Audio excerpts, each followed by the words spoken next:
제가 이번에 요한복음을 시작하면서 이 새벽에 교인들이 더 많이 좀 참석해서 하루 한 장 말씀을 함께 읽으면 좋겠다 생각이 들었습니다. 그래서 하루의 시작을 주님의 말씀으로 시작하는 것 자체가 참 복된 일입니다. 여러분들이 구루터기가 됐으면 좋겠습니다. 구루터기가 돼서 온 교우가 말씀으로 하나 되는 그날까지 우리가 기대하면서 우리가 하루를 시작했으면 좋겠습니다. 우리가 요한복음을 읽으면서요, 예수님의 안타까운 마음을 엿볼 수가 있습니다. 끝없이 복음의 진리를 선포하시지만 정작 사람들이 원하는 것은 뭡니까? 진리가 아니라 표적이고, 이것도 아닌 경우에는 예수님을 공격하고 거부하기에 바빴기 때문에 그렇습니다. 죄된 인간의 현실을 보여주는 단적인 예입니다. 죄라고 하는 것이 뭡니까? 사람을 욕망의 방향으로 자꾸 이끌어가게 하는 것이 죄 아니겠습니까? 그러니까 주님의 진리를 따르는 것이 아니라 자기의 욕망을 채우고자 하는 표적을 따라가는 것이 어떻게 보면 죄의 모습이라 볼 수 있는 것이죠. 또한 뭡니까? 예수님은 생명의 빛이시기 때문에 예수님 앞에 나아가면 우리의 모든 죄된 모습이 드러날 수밖에 없습니다. 그렇기 때문에 우리는 주님 앞에서 첫 번째로 할 수 있는 것은 사실 회개밖에 없지 않습니까? 근데 그 회개하기 싫으니까 어떻게 합니까? 주님을 거부하고 공격하기 바쁜 거죠. 그런 모습을 우리가 오늘 본문에서 보게 되는 겁니다.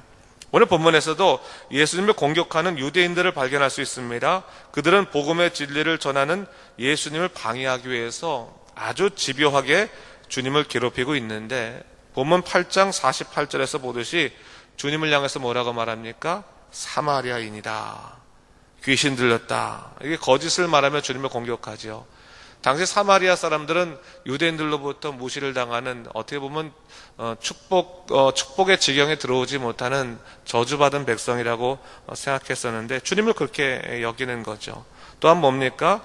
귀신 들렸다고 말하면서 저 사람이 하는 표적들은 하나님으로부터 온 것이 아니라 귀신으로부터 왔다라고 하면서 주님을 무너뜨리려고 공격을 합니다. 진실이야 어쨌든 주님을 무너지게 하는 것이 그들의 목적이었기 때문에 전혀 죄의식을 느끼지 못하고 주님을 공격하고 있는 것입니다.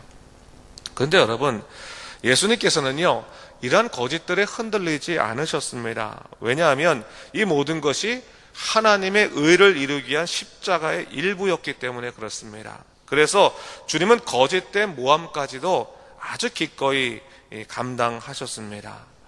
그렇다면 예수님 따라가는 우리는 어떠한 삶을 살아야 될 것인가? 주님께서 구원의 십자가를 지고 먼저 나아가셨을 때 우리가 주님의 뒤를 따르면서 주님, 우리도 내 십자가 지고 따라가겠습니다 라고 말하는 사람일 텐데, 과연 우리는 내 십자가 지고 있는지를 곰곰이 생각해 봐야 됩니다. 주님이 우리의 모든 인생을 죽음에서부터 구원으로 이끄시는 구원의 십자가, 복음의 십자가 지셨다면 우리는 당연히 우리 삶 속에 있는 내 죄에 대한 것들을 회개하는 그러한 회개의 십자가, 주님만 바라보는 믿음의 십자가, 결단의 십자가가 사실 우리 안에 있어야 하는 것입니다. 근데 우리는 정작 뭡니까? 이 십자가 지기 싫어하는 겁니다.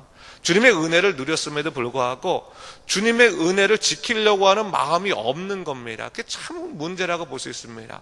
표적은 원해도 주님의 진리에 따라 회개하지 아니하고, 또한 우리 말씀을 좋아한다고 말해도 말씀을 실천하지 않는 모습들이 사실 우리 안에 있는 겁니다.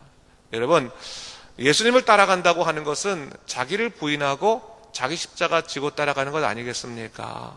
욕망을 향해 나가는 자기 자신을 굴복시키고 주님 원하시는 그 길, 내 십자가 지고 따라가는 것이 참된 믿음의 길이라는 것을 잊지 말아야 됩니다. 중요한 것은 뭡니까? 우리가 내 십자가 지고 따라가려고 했을 때 내 힘으로 하는 것이 아니고 성령의 힘으로 모든 것을 감당하도록 주님께서 은혜 주신다고 하는 것이죠. 여러분, 주님 바라보고 따라가는 것 아니겠습니까? 주님 가시기 때문에 그 십자가의 길도 우리에게는 기쁨의 길, 감사의 길 될 수 있는 겁니다.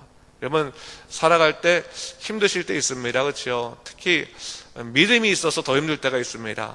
믿음 없으면, 신앙 없으면 그냥 팽겨쳐버리고 내 뜻대로만, 내 식대로만, 내 마음대로만 살 수 있는데, 주님 믿고 나니까 믿음이 있다 보니까 그렇게 할 수 없어요. 자꾸 우리 스스로 마음에 괴롭고 또 용서해야 되는 마음들도 있고 또 회개해야 되는 마음도 있고 그런 마음들이 우리를 오히려 불편하게 할 때가 많이 있습니다. 근데 여러분 그것이 축복인지 아닌지를 우리가 잘 분간해야 되는 겁니다. 여러분 우리 예수 믿고 나서 십자가 지는 것이 축복입니다. 여러분 때로는 마음이 불편하고 어렵긴 하지만 그것으로 인해서 우리가 세상에 속하지 아니하고 하늘 백성 될 수 있다는 것이 얼마나 축복입니까? 이 육신의 장막을 하나씩 벗어버리는 것이 얼마나 큰 축복입니까? 바로 그것을 우리가 잊지 말아야 된다는 것이죠. 주님께서요 이 땅에 살아가시면서 바로 그런 모습 보여주셨습니다. 당신의 십자가를 기꺼이 지심으로 인해서 우리로 하여금 십자가의 길을 두려워하지 말라라고 말씀하시고, 그리고 주님을 만나서 주님과 더불어 살아가는 것이 얼마나 큰 인생의 변화와 큰 기쁨인가를 오늘 본문에서도 우리에게 잘 보여주고 있는 것이죠. 오늘 본문은 여러분 이 8장 앞부분에 뭐가 나옵니까? 간음의 죄를 범한 여인을 용서하시는, 또 그를 품어 안으시는 예수 그리스도의 모습이 나와 있는 것을 볼 수가 있습니다. 사실 이 여인은 간음의 죄를 범한 이유로 인해서 돌로 쳐 죽이도록 이미 율법의 허락을 받은 자였습니다. 주님은 당시 성전에서 가르치고 계셨는데 서기관들과 바리새인들이 이 간음한 여인을 현장에서 잡아서 예수님께 끌고 왔습니다. 왜 끌고 왔습니까? 주님을 무너뜨리기 위해서죠. 율법을 자문을 받는 것이 아니라 주님을 시험해서 올무에 빠뜨리려는 목적으로 끌고 온 겁니다. 그들이 예수님 앞에서 모세 율법을 내세웁니다. 율법이 뭡니까? 남의 아내와 간음한 자, 곧 그 이웃의 아내와 간음한 자는 그 간부와 음부를 반드시 죽일지냐라고 말하는 이 모세 율법이 있죠. 그들은 예수님 앞에 이 여인을 갖다 놓고 나서 어떻게 하는지를, 문제를 어떻게 풀어가는지를 지켜보고자 했습니다. 그래서 만일 자비를 베풀어서 놓아주려고 하거든 그 율법의 말씀대로 놓아주려고 그렇게 말하든 혹은 율법의 말씀대로 죽이라고 하든 어떤 것이든 예수님을 공격할 빌미를 잡기 위해서 그렇게 주님 앞에 이 여인을 데려다 놓은 겁니다. 근데 주님께서요 아무 말씀도 안 하시고 몸을 굽히셔서 땅바닥에다 손으로 땅바닥에 무언가를 쓰셨습니다. 그리고 나서 일어나서 말씀하십니다. 죄 없는 자가 먼저 돌로 치라, 그렇게 말씀하셨습니다. 그리고 말씀하신 후에 다시 몸을 굽혀서 손가락으로 땅에 무언가를 쓰셨습니다. 근데 그렇게 하시는 동안 이를 지켜보고 있던 사람들이 양심의 가책을 받아서 다 물러갔다고 성경은 얘기하고 있습니다. 그리고 결국 끝에 남아있는 사람이 누굽니까? 오직 예수와 그 가운데 서 있는 여자만 남았다 얘기하고 있습니다. 여자와 예수님만 남았다는 겁니다. 여러분 여자가 왜 남은 것입니까? 여자가 남은 것은 여자는 분명한 죄인이기 때문에 그렇습니다. 예수님과 죄인, 그리고 옆에서 그 여자를 정죄하던 사람들은 다 물러가고 예수님과 죄인 단독적으로 주님과 이 인간, 한 인간만 남았다라고 하는 것을 얘기하는 것이죠. 여러분 이것은 결국 우리의 인생의 마지막을 얘기하는 것입니다. 우리 인생의 마지막에는 결국 뭡니까? 죄된 우리와 주님과 단독적으로 만날 수밖에 없음을 이야기하는 것이죠, 사실은. 그리고 사실은 다른 모든 사람들이 이 여인을 핍박하고 정죄하려고 했지만 사실은 그들은 정죄할 능력도 자격도 없었습니다. 왜 그렇습니까? 우리 모두가 다 죄인이기 때문에 그렇습니다. 그래서 주님께서 말씀하신 거죠. 죄 없는 자가 먼저 돌로 치라. 이 말은 뭡니까? 율법이 사람을 결코 살리지 못한다라고 한 것을 알려주시고, 또 남을 정죄하는 것이 결코 하나님의 의를 이루어내는 것이 아니라고 하는 것을 이야기하는 것이죠. 여러분 우리가 신앙생활하면서 다른 사람을 정죄하기 쉽습니다. 그렇지요? 근데 우리에게 정죄할 수 있는 능력이 전혀 없습니다. 왜요? 우리도 죄인이었으나 용서받은 자이기 때문에 그렇습니다. 우리가 죄를 지어서 죽을 수밖에 없었는데 주님의 자비로운 은혜로, 십자가의 은혜로 용서를 받았는데 우리가 감히 누구를 정죄하고 누구를 비난하겠습니까? 우리가 해야 될 일은 뭡니까? 그를 위해서 기도하는 것밖에 사실은 없는 겁니다. 오늘 본문에서 주님께서 그러한 기회를 주신 겁니다. 너희들이 이 여인을 돌로 칠 자격이 있는지 없는지를 충분히 생각해보고 그래 나서 자격이 있으면 돌로 치라라고 얘기하는 거죠. 죄 없다면. 근데 이 사람들이 자기를 돌아보기 시작했습니다. 보니까 내가 죄가 많은 죄인입니다. 그래 돌로 칠 수 없는 것이죠. 그래서 그 돌을 내려놓고 돌아갈 수밖에 없었던 것입니다. 주님께서 이 여인에게 말씀하셨습니다. 나도 너를 정죄하지 아니하노니 가서 다시는 죄를 범하지 말라 말씀하셨습니다. 뭡니까? 복음입니다. 복음. 여러분, 우리가 예수 믿은 다음에 첫 번째로 경험하게 되는 것이 뭡니까? 복음입니다. 우리 인간은 인생의 마지막에 반드시 하나님과 단독적으로 설 수밖에 없습니다. 우리가 예수를 믿든 예수를 믿지 않던, 믿음을 갖고 있던 믿음을 갖지 않던 하나님 앞에 단독적으로 설 수밖에 없습니다. 그것이 인간의 운명입니다. 하나님 앞에 단독적으로 설 때 가장 두려운 것이 뭡니까? 죄의 문제를 가지고 하나님 앞에 나아갈 수 없다고 하는 것이 가장 큰 문제인 것입니다. 그것이 가장 큰 두려움입니다. 근데 주님께서 그 문제를 해결해 주시기 위해서 우리에게 복음을 허락하신 것입니다. 주님이 먼저 오셔서 우리에게 세컨 찬스를 주신 겁니다. 네가 단독적으로 주님 앞에 서기 전에, 하나님 앞에 서기 전에 너는 더 이상 죄를 범하지 말라라고 말씀하시면서 우리를 하여금 십자가의 은혜의 복음을 허락하셨다고 하는 사실을 잊지 말아야 됩니다. 여러분, 우리는 예수님이 십자가로 인해서 구원받았습니다. 용서받았습니다. 근데 구원받고 용서받은 것이라고 하는 감사와 감격으로 끝내서는 안 되는 겁니다. 이 용서가 다른 사람들을 향해서도 우리를 통해서 전해지고 적용돼야 하는 것입니다. 내가 용서받은 사람인데 다른 사람은 어떻게 정죄하겠습니까? 그 사람을 용서해야지. 근데 용서한다고 하는 것이 내 힘으로 한다고 하면 할 수 없는 겁니다. 어떻게 하는 겁니까? 예수님의 힘에 힘입어서 기도하는 겁니다. 기다리는 겁니다. 인정하는 겁니다. 내 마음에 불편함이 있더라도 주님 말씀 의지하면서 주님, 죄 없는 자가 돌로 치라 말씀하셨으니 저는 죄 있는 자입니다. 주님의 능력 아래 내가 의지하겠습니다라고 말하는 것이죠.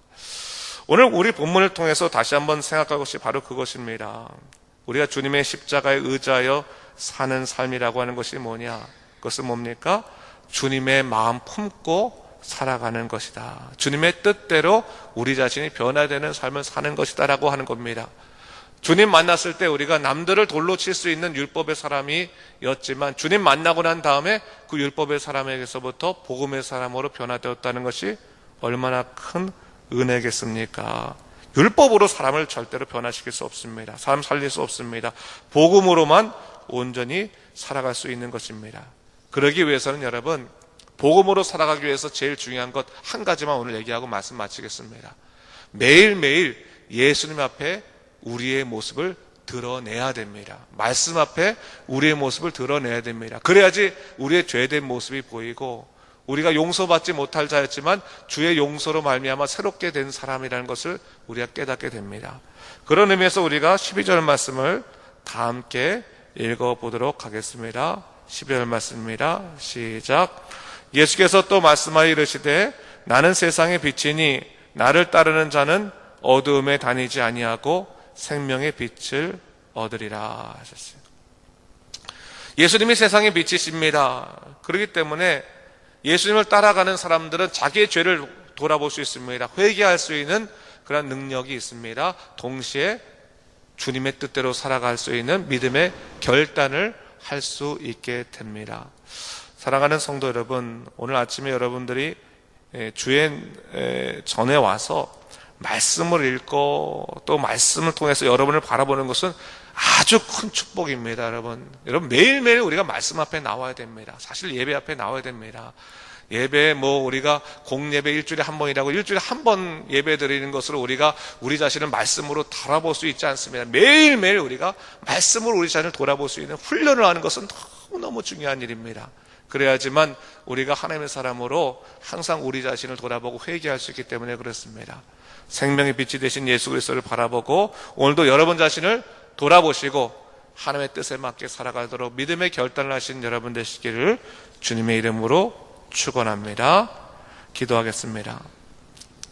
주 하나님 아버지 감사합니다. 이 아침에 우리 음란한 여인, 우리 가늠한 여인의 예를 통해서 정말 주님이 말씀하시는 것을 다시 한번 생각해 보게 되었습니다. 주 하나님 아버지, 우리가 믿음으로 살아갈 때 때로는 우리 자신이 죄인이라는 것을 우리가 고백할 수밖에 없지만 이것이 큰 축복임을 다시 한번 생각해 보게 됩니다. 나로 하여금 죄를 깨닫게 하시고 깨우치게 하시고 이름을 통해서 정말 주님의 뜻대로 살아가도록 믿음에 결단하게 하신 것 감사합니다. 오늘도 말씀에 힘입어서 정말 주님의 복음으로 살아가도록 인도하시고 사람을 용서하게 하여 주시고 주님의 뜻을 이루는 믿음의 사람 될 수 있도록 인도하여 주시옵소서. 감사드리며 이 모든 말씀 우리 주 예수 그리스도 이름으로 간절히 기도드립니다. 아멘.